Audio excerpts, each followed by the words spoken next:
Hey guys, welcome back to CapView. So today we're going to be doing a review on the film Smile. I mentioned that I was going to do a review on this on my Barbarian review. If you haven't seen that, here's a card. It's 30 minutes long, you guys, and I don't know how long this one's going to be, so enjoy if you want to watch that. So this one is going to be about the film Smile. Now this is a horror film that came out in 2022, this year, very recently, just like Barbarian, and it stars Sosie Bacon, Carl Gallner, uh, there's a brief appearance by Harold and Kumar. I'm always gonna call him Harold and Kumar. That's what I'm gonna always know him from. There really isn't any other star cast. There really aren't any other memorable characters. There's like side actors that are put in there, to sort of fill the subplot of the storyline. So there's Bimbo Sister, douchey boyfriend, rest in peace the cat, rest in peace. That was predictable but terrible. But we'll get to that. So this film, as I said, the main lead is Sosie Bacon's character. Um, I should have known that by the last name that this was Kevin Bacon and Kira Sidgwick's daughter. I did not know this because I don't think I've actually seen her in anything in the last maybe decade. So I did not know this. And when I was watching interviews for this after I watched it, because I, want to go into horror films pretty much blind, especially lately, in the last probably few years, I really feel like there hasn't been much in terms of the way of horror moving forward for the genre and really sort of surprising me. And I've also, as I've mentioned before, just got a weak stomach now and I can't take anything. So, there's also that. So I really am sort of particular about projects I decide to actually watch. So I expect great things, or at least, meet me halfway at a decent level of the bar. But, it doesn't always happen. So Smile is actually one of those films that actually looked good, even though, sadly, I forgot to mention, I think her name is Caitlin. God, I'm going to feel terrible editing this if it's wrong. I think her name is Caitlin, who actually is like the cover chick with the blade and the smile and the thing. So she is actually the only actress I knew that I was excited about watching, even though I knew her character dies in the first 5 minutes of the film or whatever, because it's literally in the trailers. So I give spoilers as you guys know, but that's not really a spoiler. It was in the trailer. So she's awesome. She's actually an Australian actress that I grew up with. So I actually think she's a great actor, and it's a shame that she wasn't in this film more. Like, I wish she was in it more because she is really good. And even the 5 minute performance that she is probably in it is probably less than that. She was really fantastic. So she sort of kicks off the horror element of the horror film. So that was really great, and she plays off of Sosie Bacon's character, really well. And yeah, it's just one thing I will say about this film is there are really good performances, for the most part, especially from the female actors in this film. Now, as I mentioned, Carl Gallner is also in this. He plays opposite Sosie Bacon's character for a few scenes here and there. Now, Carl Gallner's been in a lot of horror films. He was in recently the new Scream.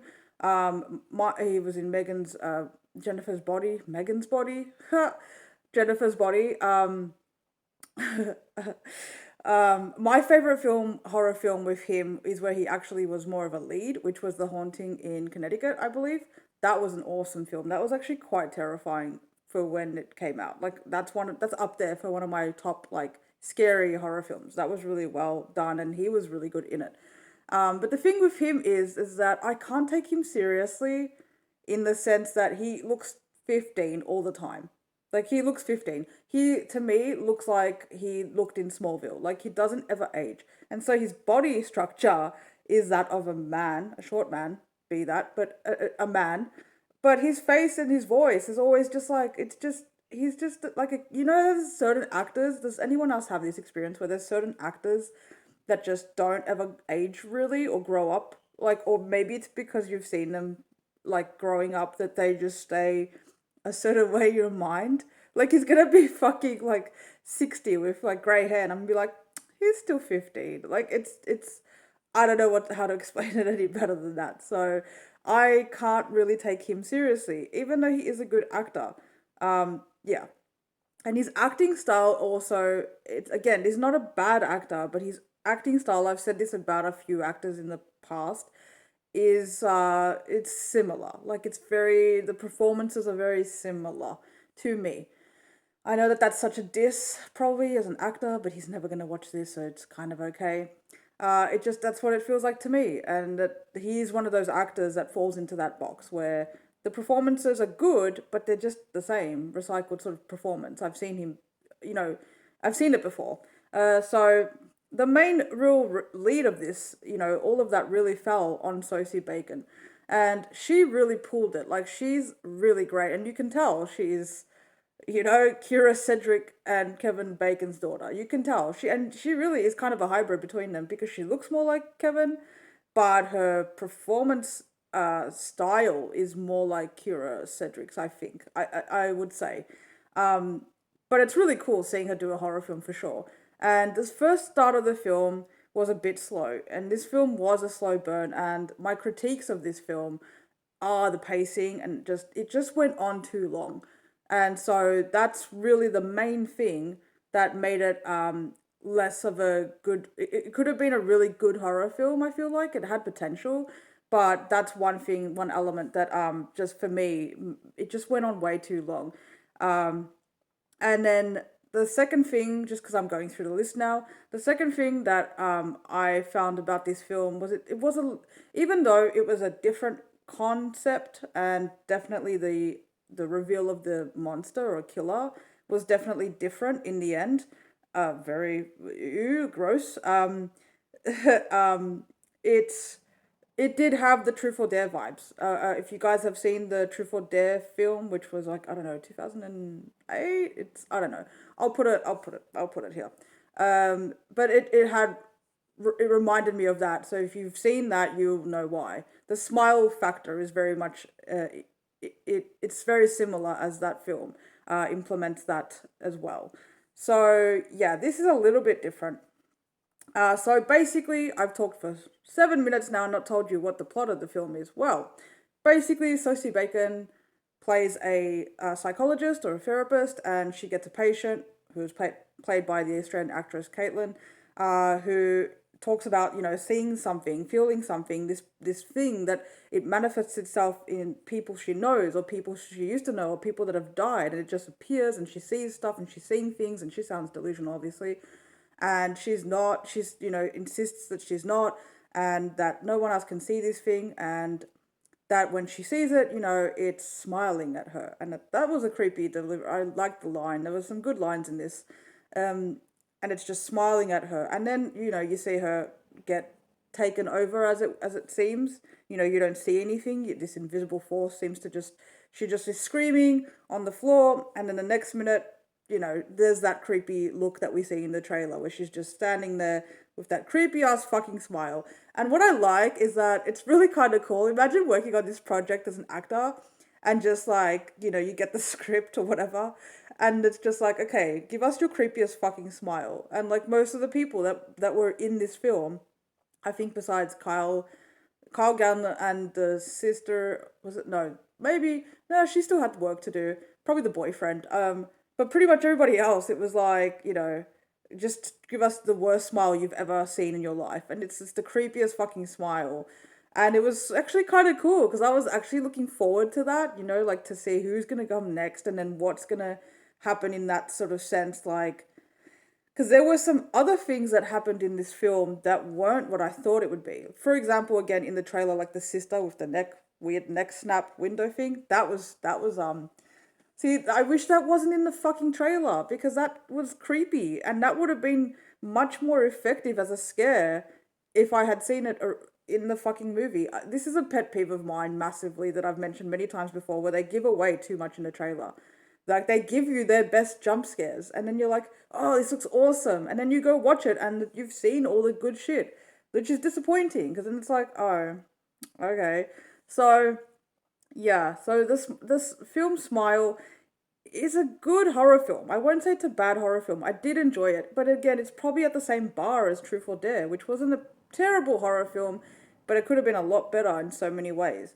I would still put this above that, though, to be fair, simply because the performances were quite remarkable and outstanding in that sense.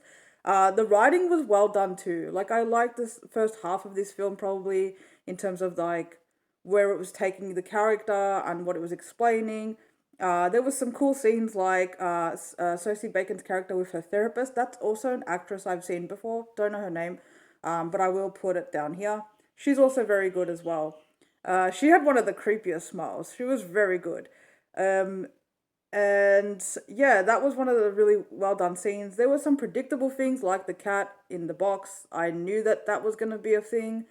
Um, the cinematography was quite interesting in this too. Like they had sort of like certain cut shots and then follow up like sequence shots where it sort of it just extended for a while. I don't know. I'm probably explaining that. It's hard to explain it without showing you guys.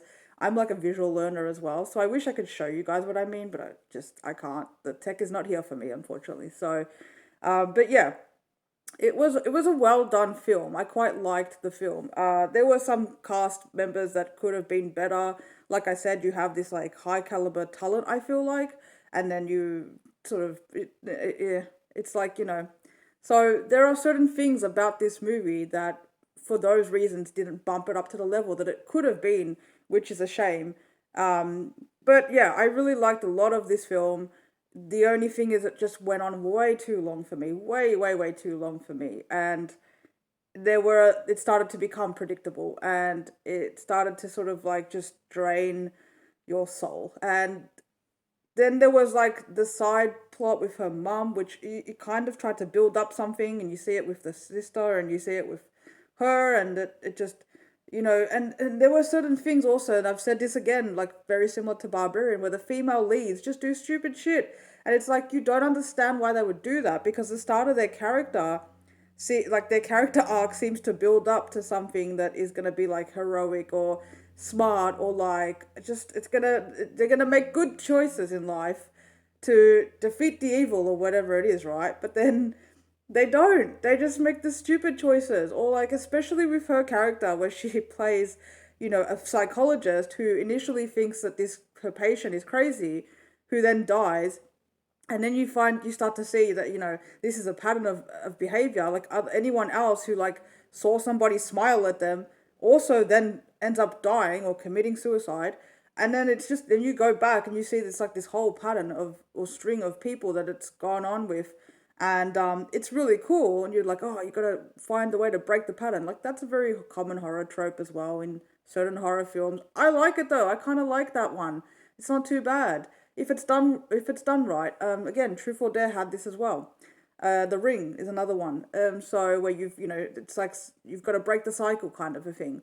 But yeah, this was it had the potential. It had some cool gruesome kills. Kills were good. Wish there were more, as usual. I always want more death. I'm weird. But it was good. It was enough to get me, pretty satisfied in terms of the kills and whatnot. The worst one was the end with her character, because, as I said, she makes poor decisions. Like, she looks like a crazy person at one point at her sister's son's birthday party, which is where the cat scene happens. And it's just like, that was so frustrating. And again, the scene extended just way too long. Like, everyone just sat there staring at her, and I was like, crickets. Like, it just went on so long, and it was just so weird. And then, her sister's like a bitch who doesn't believe her. That gave me like Invisible Man vibes with the sister relationship in that as well. Um, but yeah, it just went on too long for me. But it was a good horror film. I would watch it again. Like I did enjoy it enough. It really it just took so much of my time, and the end payoff wasn't the payoff. So I didn't like the subplot about her mother, because it was trying to build up to something, and then it just didn't. It didn't give me what I wanted to get out of it at all. And then we finally see the reveal of what is this creature? What is this thing? Is it a ghost? Is it a human? Is it a demon? Like, what is it? I don't actually know what the fuck it is. It's creepy as shit. I'm guessing it's some sort of demon situation, but it was fucking gross looking, and it kind of reminded me of the barbarian chick, not gonna lie. Was it barbarian chick's husband? I don't know. Was it a dude? You guys? Was it? I don't know. Have you seen this film? Was it a guy? I feel like it was a guy. It was creepy, whatever the fuck it was. It was like this gigantor, lanky, spider human thing. I don't know what it was, but it was fucking gross. And then it did like some fucking the taking of Deborah Logan shit instead of like eating your fucking head, it like makes you somehow, because it cut when you finally see the reveal. So what it does is essentially this creature appears and you're the only one who sees it, whatever. And what a creepy concept, though, to be fair, to see this thing and you think it's a normal person and you're having a normal conversation, like when she's talking to her therapist, and then it's like not her therapist, it's this creepy. That was really fucking cool. But like, imagine that. It would be so scary. Like, I really like the concept of this film. It just had so much potential. But yeah, it let me down with the runtime and some of the performances, some of where the script was going. Like again at the end with Carl Gallner's character, where he's like, "I'll always be with you," and I'm like, "Fucking, I knew that shit was gonna happen." Like it's just this, it became predictable, and I maybe because I've seen too many of these, I don't know. But there was that, and then there was the actual ending, which was so fucking unsatisfying, so unsatisfying. Like, I would have rather the chick from Barbarian died, because she made so many more terrible decisions. Like, at least Sosie Bacon tried to make smart choices. I mean, she acted like a crazy person, knowing how that would look, like, very quickly after.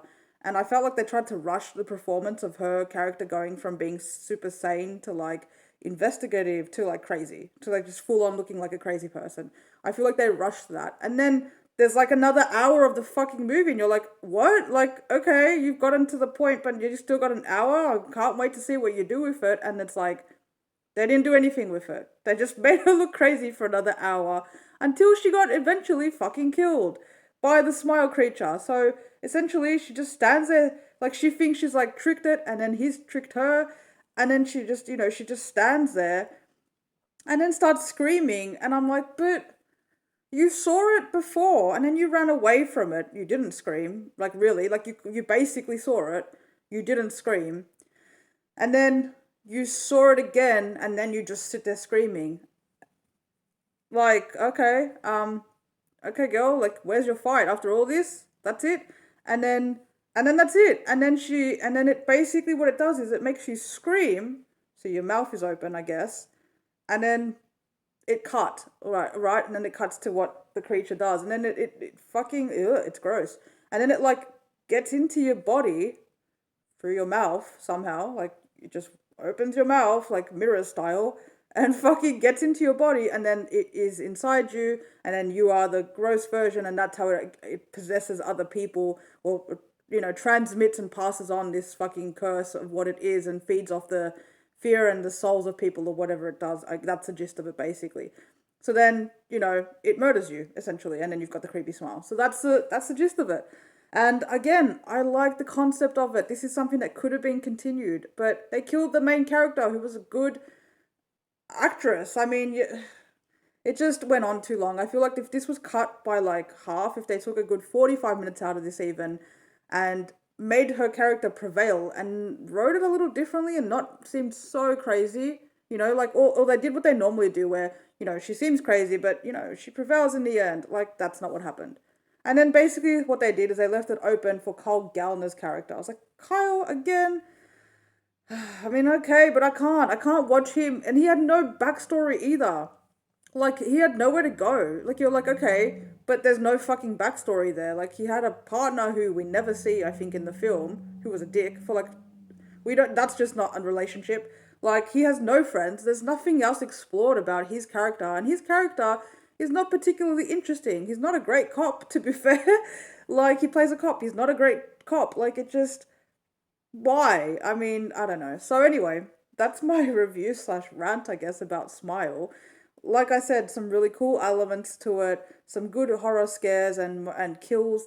A lot of predictable stuff though. It went on for way too long, and they killed the main lead, who wasn't that bad. I feel like just I really enjoyed her performance. I hope that we see Sosie Bacon in another fucking horror film sometime soon, because she's really good. So I hope to see her in more stuff in the future. And Caitlin, I don't know her last name. She's awesome. Why is she not in more shit? Like, since Home and Away that I saw her in? It's like 15 years ago. I'm old. It's probably longer. Let's ignore that. Let's move past it quickly. So, yeah.